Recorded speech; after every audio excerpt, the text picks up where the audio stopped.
My grandfather died on a Tuesday in November, and by Friday I was sitting in his empty apartment trying to figure out what to do with 40 years of books. The shelves ran floor to ceiling on every wall of his study. He had been a literature professor at a small college in Ohio, the kind of man who underlined sentences in pencil and wrote arguments in the margins. Every volume had his handwriting in it. Some had dates.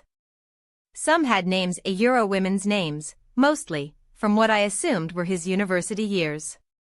I didn't ask my grandmother about those. The problem was I lived in a studio apartment in Portland. I had one bookshelf, the cheap pressboard kind, and it was already holding more than it was designed to. I couldn't take his books. I couldn't throw them away either.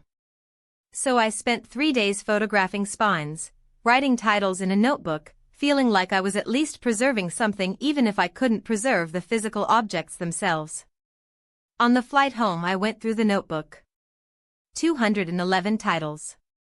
Dickens, Hardy, Trollope, Gaskell, Wilkie Collins. A lot of Wilkie Collins. My grandfather had apparently loved sensation fiction, which I hadn't known. There was a whole shelf of it I'd barely glanced at because I didn't recognize the names. Mary Elizabeth Braddon. Sheridan Le Fanu. Charles Reade. I got back to Portland and donated the books to the college library and tried not to think about it. But I kept the notebook. About a month later I was having one of those insomniac nights where you start pulling on small threads to avoid lying in the dark. I opened the notebook and found a title I didn't recognize, The Woman in White, and on impulse I typed into my browser, The Woman in White filetype PDF site, Gutenberg.org. The PDF came up immediately. Free. Complete.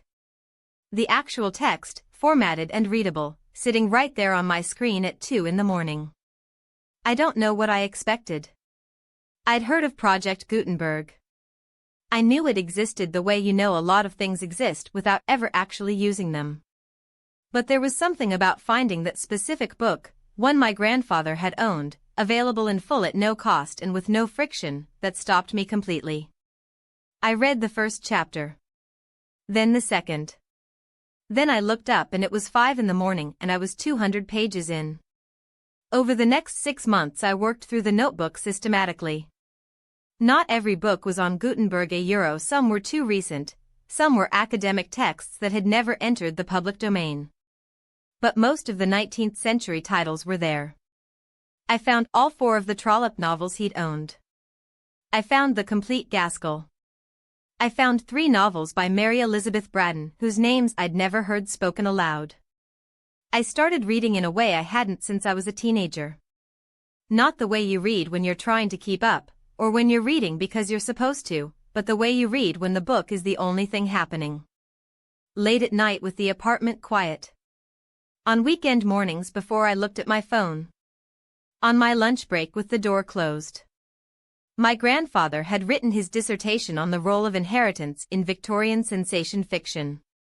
I found a digitized copy of it through my old university library access. His argument was that the genre used inheritance as a mechanism for exploring anxieties about identity, that the question of who gets the money was always really the question of who gets to exist. I read the dissertation twice. Then I went back to the novels with that frame in mind and everything looked different. I'm not a literary scholar. I work in logistics.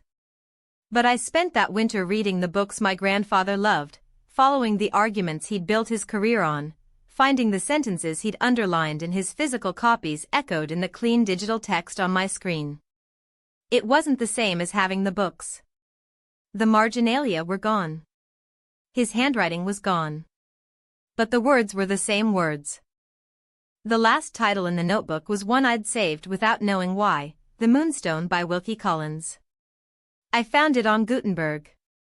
I found it on a Sunday in March when the rain had been going for 3 days straight and I had nowhere to be. I opened the PDF and saw the first line, "In some families it is a custom, sanctioned by long habit, to keep a family record." I closed the laptop. I sat with that for a while. Then I opened it again and started reading, and I read until I finished, and when I finished I went to the notebook and drew a line through the last title, and I sat in my apartment in Portland feeling, for the first time since November, like something had been completed rather than lost.